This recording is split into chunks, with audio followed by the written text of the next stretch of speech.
जय हिंद दोस्तों, study I can में आप सभी का स्वागत है। दोस्तों आज है हमारी क्लास नंबर 11 और क्लास नंबर 11 में हम विज्ञान मतलब कि साइंस के इम्पॉर्टेंट एमसीक्यू करने वाले हैं और इसमें स्पेशली हम करेंगे फिजिक्स के क्वेश्चन। दोस्तों जैसे कि आप सभी को पता है कि एमपी पुलिस कांस्टेबल हो, जेल प्रहरी हो, कहीं भी आपका जहाँ जहाँ साइंस आता है सब जगह ये क्वेश्चंस बहुत इंपॉर्टेंट हो जाएंगे। तो वीडियो को आप एंड तक जरूर देखें। तो चलिए हमारे पास क्वेश्चन नंबर 31 आ चुका है। इससे पहले हम क्वेश्चन नंबर 30 तक कंप्लीट कर चुके हैं पार्ट नंबर 10 में। अब हम 31 पे आते हैं। प्रतिरोधकता का मात्रक क्या है? प्रतिरोधकता का मात्रक क्या है? चार ऑप्शंस में से आंसर जो हो जाएगा आपका हो जाएगा option number A, ohms meter. ठीक है, ओम मीटर जो होता है वो होता है प्रतिरोधकता का मात्रक, याद रखना है आपको। इसी के साथ चलते हैं क्वेश्चन नंबर 32 की तरफ। विद्युत धारा उत्पन्न करने की युक्ति को कहते हैं। तो विद्युत धारा उत्पन्न करने की युक्ति को क्या कहते हैं? चार ऑप्शन आपको दिए गए हैं, इसमें जो सही आंसर रहेगा वो रहेगा आपका ऑप्शन नंबर सी, जनित्र। तो जनित्र कहते हैं विद्युत धारा उत्पन्न करने की युक्ति को। चलिए नेक्स्ट क्वेश्चन की तरफ चलते हैं। क्वेश्चन नंबर 33, निकट दृष्टि दोष वाला व्यक्ति के चश्मे में लगा होता है। तो क्या लगा होता है, किस प्रकार का लेंस लगा होता है? चार ऑप्शन आपको दिए गए हैं। यहाँ पर जो आंसर हो जाएगा वो हो जाएगा ऑप्शन नंबर बी, अवतल लेंस। अवतल लेंस यहाँ पर करेक्ट है। नेक्स्ट क्वेश्चन, क्वेश्चन नंबर 34, दीर्घ दृष्टि दोष वाले व्यक्ति के चश्मे में लगा होता है। तो कौन सा लेंस लगा होता है? यहाँ पर आंसर हो जाएगा आपका ऑप्शन नंबर सी, उत्तल लेंस लगा होता है। देखिए लेंस से संबंधित जब हम डिटेल वाली क्लास कर रहे होंगे वहाँ पर मैं आपको सारी चीज़ें बताऊँगा। तो अभी ये एमसीक्यू है इसलिए हम लोग यहाँ पर ज़्यादा समय नहीं लेते हैं। क्वेश्चन नंबर 35, तेज प्रकाश में पुतली का आकार कैसा हो जाता है? ऑप्शन नंबर ए बड़ा, बी छोटा, सी कोई परिवर्तन नहीं होता और डी इनमें से कोई नहीं। तो यहाँ पर 35 का आंसर हो जाएगा आपका ऑप्शन नंबर बी, यहाँ पर छोटा। तो तेज प्रकाश की रोशनी में पुतली का आकार छोटा हो जाता है। इससे पहले आपको नेक्स्ट क्वेश्चन पे जाने से पहले एक इंपॉर्टेंट जानकारी आपको बता देना चाहता हूँ। तो देखिए दोस्तों, परीक्षा अब आप लोगों के लिए बहुत ही सुनहरा मौका लाया है। आपको फुल लेंथ टेस्ट आपको यहाँ पे मिलेगा। आप जैसा आपको परीक्षा में आता है वैसा का वैसा यहाँ पर टेस्ट आपको अवेलेबल हो जाएंगे। एक टेस्ट नहीं रहेंगे, बहुत सारे टेस्ट रहेंगे। तो चाहे आप ग्रुप 2 सब ग्रुप 4 की तैयारी कर रहे हो, या लेबर इंस्पेक्टर, या सब इंस्पेक्टर, या रेवेन्यू इंस्पेक्टर, किसी भी, या फिर पटवारी, एमपी पुलिस कांस्टेबल, किसी की भी आप तैयारी कर रहे हैं, for example MP police constable, jail प्रहरी की आपकी परीक्षाएं आने वाली हैं, सभी के लिए परीक्षा अब आपको फुल लेंथ टेस्ट मिलेगा। बहुत ही शानदार है, हिंदी इंग्लिश दोनों लैंग्वेज में टेस्ट होते हैं। तो आज ही परीक्षा हम लोग डाउनलोड कर लीजिए, मैंने डिस्क्रिप्शन में लिंक दे दी है। वहाँ पर आपको टेस्ट सीरीज़ मिलेगी लगभग 150 रुपये के अराउंड, और वहाँ पर आपको 40% डिस्काउंट दिया जाता है। और ये डिस्काउंट देने के बाद आपको ये रेफरल कोड यूज़ करना है, SICEN40, ये रेफरल कोड यूज़ करना है। इसके बाद आपको मिल जाएगा 40% डिस्काउंट।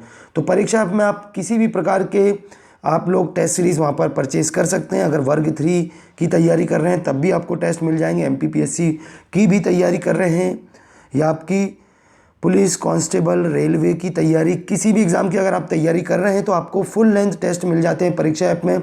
बहुत ही रेपुटेड रहते हैं, बेस्ट यहाँ के टेस्ट होते हैं। आप कहीं भी जाकर टेस्ट खरीदेंगे आपको 300 से 400 रुपये, 500 रुपये के टेस्ट पड़ेंगे, लेकिन यहाँ पर आपको 150 के आसपास, मतलब सस्ता भी है और क्वालिटी भी बेस्ट है।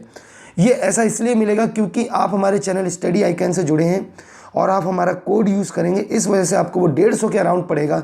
168 रुपये का टेस्ट है, आपको बहुत ही सस्ता टेस्ट है। दोस्तों आज ही डाउनलोड करें इसको, आपको परीक्षा ऐप को।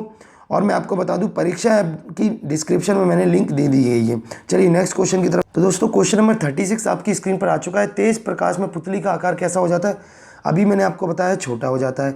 नेक्स्ट क्वेश्चन, क्वेश्चन नंबर 37, दूरदृष्टि दोष वाले आंखें साफ साफ देख सकती हैं। तो दूरदृष्टि दोष जिनको होता है वो आंखें वाले क्या देख सकते हैं सही से? तो यहाँ पर आंसर हो जाएगा 37 का आपका ऑप्शन नंबर सी, दूर की वस्तु को। देखिए यहाँ पर आपको कंफ्यूज नहीं होना, बिल्कुल भी कंफ्यूज नहीं होना। दूरदृष्टि दोष, अगर दूरदृष्टि दोष बोला है तो दूर का उनको साफ दिख रहा होगा। अगर आपको बोला जाएगा निकट दृष्टि दोष तो आपको निकट वाला पास में दिखा जाएगा। मतलब दृष्टि दोष जो होता है वही आपको दिखता है। मतलब ये याद रखने का तरीका बता रहा हूँ। दूरदृष्टि दोष में क्या होता है, आपको दूर का तो दिखेगा लेकिन पास का नहीं दिखता। और जब निकट दृष्टि दोष होता है तो आपको निकट का दिखता है लेकिन दूर का नहीं दिखता। ये क्या होता है, जैसे हम बात करेंगे शॉर्ट साइटनेस या लॉन्ग साइटनेस। तो लॉन्ग साइटनेस जिसको होती है वो लॉन्ग तो देख लेता है लेकिन पास का नहीं देख पाता। ये उल्टा आपको जब पढ़ेंगे ना, जब हम डिटेल में, जब ये चीज़ें आपको समझ में आएंगी। नाम से आपको लगेगा सर ये तो आप गलत आंसर बता रहे हो, भाई दूरदृष्टि दोष वाले को दूर कर नहीं दिखना चाहिए, लेकिन आपको यहाँ पर आंसर यही सही रहेगा, दूर की वस्तु दिखेंगी। ठीक है, वो कैसे होता है, क्या है, ये सारी चीज़ें वो हम डिटेल में समझेंगे। चलिए क्वेश्चन नंबर 38, मानव नेत्र में जो बिंदु प्रकाश के लिए बिल्कुल सुग्राही नहीं रहता होता है, सुग्राही नहीं रहती होती है, उसे कहते हैं। तो यहाँ पर 4 ऑप्शन आपको दिए गए हैं। 38 का आंसर हो जाएगा आपका ऑप्शन नंबर बी, अंध बिंदु। अंध बिंदु यहाँ पर करेक्ट है, और यहाँ पर आंसर आपका ऑप्शन नंबर सी था। ठीक है, यहाँ पर अंध बिंदु सही है आपका। नेक्स्ट क्वेश्चन, क्वेश्चन नंबर 39, मानव नेत्र में होता है। तो मानव नेत्र में क्या होता है, किस प्रकार का लेंस होता है? तो यहाँ आंसर 39 का हो जाएगा आपका ऑप्शन नंबर सी, उत्तल लेंस होता है। नेक्स्ट क्वेश्चन, क्वेश्चन नंबर 40, उदय और अस्त होते समय सूर्य दिखाई देता है। तो कैसा दिखाई देता है? उदय और अस्त होते समय सूर्य लाल रंग का दिखाई देता है। चलिए नेक्स्ट क्वेश्चन की तरफ चलते। नेक्स्ट क्वेश्चन है, वास्तविक सूर्य और आभासी सूर्य अस्त के बीच लगभग कितने समय का अंतर होता है? 41 का आंसर आपको बताना है। यहाँ पर ऑप्शन हो जाएगा ऑप्शन नंबर ए 2। अब आपके दिमाग में आ रहा होगा सर वास्तविक सूर्य और आभासी सूर्य में क्या होता है? देखो दोस्तों, एक छोटा सा कॉन्सेप्ट मैं आपको यहाँ पर बता रहा हूँ, हालांकि एमसीक्यू की क्लास है, मुझे इतना डिटेल में नहीं डिस्कस करना था। चलिए, तो ये आपका सूर्य है, ये आपका सूर्य है, ये पृथ्वी है, और हम यहाँ कहीं हैं। ठीक है, अब क्या होता है, सूर्य की रोशनी पृथ्वी में पड़ना स्टार्ट कर देती है, लेकिन जो एटमॉस्फेयर की हमारी लेयर्स होती हैं ना, एटमॉस्फेयर की लेयर्स, जो हमारी वायुमंडल की जो परतें होती हैं, इनसे क्या होता है, अरे यार चलिए फिर से हम बनाते हैं इसको, डायग्राम को। ये हमारा सूर्य है, तो ये सूर्य अभी उगा नहीं होता है, लेकिन हमें सूर्य यहाँ पे लाल कलर का दिखना स्टार्ट हो जाता है। ऐसा क्यों होता है सर? इसका रीज़न ये होता है, रिफ्रैक्टिव इंडेक्स एयर का जो होता है, इसके कारण क्या होता है, सूर्य की रोशनी हवा में जाती है, किसी एंगल में मुड़ते जाती हैं, हवा में जाती हैं, किसी एंगल में मुड़ते हुए हमें सूर्य 2 मिनट पहले दिखना स्टार्ट हो जाता है। असल में सूर्य 2 मिनट पीछे होता है, और उसकी हम आभासी सूर्य देख पाते हैं 2 मिनट पहले। क्या होता है कि अगर कोई भी रेज ऑफ लाइट आती है, वो रिफ्रैक्ट होती जाती है, रिफ्रैक्ट होती है। रिफ्रैक्ट मतलब कि जब भी रिफ्रैक्ट होती है, बैंड होती है, हर रिफ्रैक्शन में वो किसी एंगल में मुड़ती जाती है। यही कारण होता है जिसकी वजह से हमें सूर्य पहले दिखने लगता है 2 मिनट पहले। जब मैं आपको बताऊंगा कि रिफ्रैक्टिव इंडेक्स क्या होता है, एयर्स का क्या होता है, डायमंड के क्या होता है, सारी चीज़ों के बताएंगे हम लोग डिटेल में जब डिस्कस करेंगे। तो 41 का आंसर ऑप्शन नंबर ए बिल्कुल सही हो जाएगा। तो ये वायुमंडल में परतों के कारण होता है, वायुमंडल में मौजूद जो एयर्स होती है उसके कारण होता है, डेंसिटी के कारण होता है, एयर डेंसिटी के कारण रिफ्रैक्टिव, यहाँ पर रिफ्रैक्शन का काम होता है, रिफ्रैक्शन के कारण हमें 2 मिनट पहले दिखने लगता है। चलिए 42, इंद्रधनुष किस प्रकार का स्पेक्ट्रम बनाता है? इंद्रधनुष किस प्रकार का स्पेक्ट्रम बनाता है? तो यहाँ पर आंसर ऑप्शन नंबर ए हो जाएगा, प्राकृतिक स्पेक्ट्रम। अगर देखिए हम लोग लेंस इसकी प्रिज्म की बात करते हैं, तो प्रिज्म में भी एक स्पेक्ट्रम बनता है, एक हम वाइट रेज ऑफ लाइट डालते हैं, 7 रंग में वो डिवाइड होता है, लेकिन यहाँ पर इंद्रधनुष बनाता है प्राकृतिक स्पेक्ट्रम। कैसे बनाता है? देखो भाई, अगर बारिश का समय हो रहा है, बारिश हो रही है, हम लोग यहाँ पर हैं, सूर्य भी निकला हुआ है, तो सूर्य की रोशनी पड़ेगी इन छोटी छोटी ड्रॉपलेट्स में, छोटे छोटे पानी के जो कण होते हैं यहाँ पर पड़ेगी, और ये सूर्य की रोशनी इससे टकराएगी, फिर बैंड होगी, फिर किसी और से भी टकराएगी, बैंड होगी, और किसी से टकराएगी। इस प्रकार से ये सूर्य की रोशनी जो है 7 रंगों में बिखरने लगती है, और जहाँ जाकर ये 7 रंग मिल जाते हैं तो हमें इंद्रधनुष दिखने लगता है। तो ये छोटे छोटे कण होते हैं हवा में, मतलब बारिश में आप सभी को पता है कि छोटे छोटे वाटर ड्रॉपलेट्स आपको दिखेंगे, तो वो उसके कारण ये होता है प्राकृतिक स्पेक्ट्रम, पानी के कणों के कारण।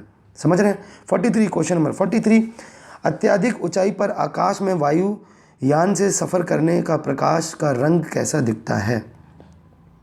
तो यहाँ पर आंसर हो जाएगा 43 का ऑप्शन नंबर बी, काला दिखता है। ठीक है, अत्यधिक ऊंचाई में आकाश में काला रंग का ही हमें दिखता है सारी चीज़ें। चलिए नेक्स्ट क्वेश्चन, क्वेश्चन नंबर 42, किस वस्तु का प्रतिबिंब आँख के जिस भाग पर पड़ता है वह है? अगर किसी भी वस्तु का प्रतिबिंब आँख के जिस भाग पर पड़ता है उसको क्या कहते हैं? हमारे लेंस, आँख के लेंस के द्वारा रोशनी पड़ी, किसी भी वस्तु की चारों तरफ की रोशनी आई और हमारी आंखों में पड़ी, एक इमेज बनती है। तो कहाँ पर इमेज बनती है, प्रतिबिंब कहाँ बनता है? तो 44 का ऑप्शन नंबर बी हो जाएगा, रेटिना में। रेटिना में रियल और इन्वर्टेड इमेज बनती है। ठीक है, वही फिर इमेज हमारे दिमाग के सिग्नल को जाता है और हमें चीज़ें दिखना स्टार्ट हो जाती हैं। तो ये चीज़ होती है। क्वेश्चन नंबर 45, चुंबकीय क्षेत्र का मात्रक होता है। तो चुंबकीय क्षेत्र का मात्रक क्या होता है? यहाँ पर ऑप्शन नंबर बी हो जाएगा टेस्ला। टेस्ला द्वारा ये चीज़ बताई गई थी, इसलिए इनके नाम पर ही रख दिया गया है चुंबकीय क्षेत्र का मात्रक। तो दोस्तों ये थी हमारी आज की क्लास, और आज ही आप लोग डाउनलोड करें परीक्षा ऐप, और परीक्षा ऐप डाउनलोड करने के बाद वहाँ पर आप लोगों को सारे टेस्ट परचेज़ करने हैं। लगभग 168 रुपये का पड़ता है टेस्ट, और बहुत ही बेस्ट टेस्ट होते हैं, और बहुत सारे टेस्ट होते हैं परीक्षा में। आप चाहे पुलिस की तैयारी कर रहे हैं, एमपी पुलिस की तैयारी, जेल प्रहरी की, या पटवारी, या किसी भी एग्ज़ाम की तैयारी कर रहे हैं, आपको एग्जैक्ट जैसा आपको उसमें दिखता है पेपर में, वैसा ही पेपर आपको यहाँ पर मिलेगा। इस वीडियो को यहीं समाप्त करता हूँ। जय हिंद दोस्तों, मिलते हैं नेक्स्ट पार्ट में।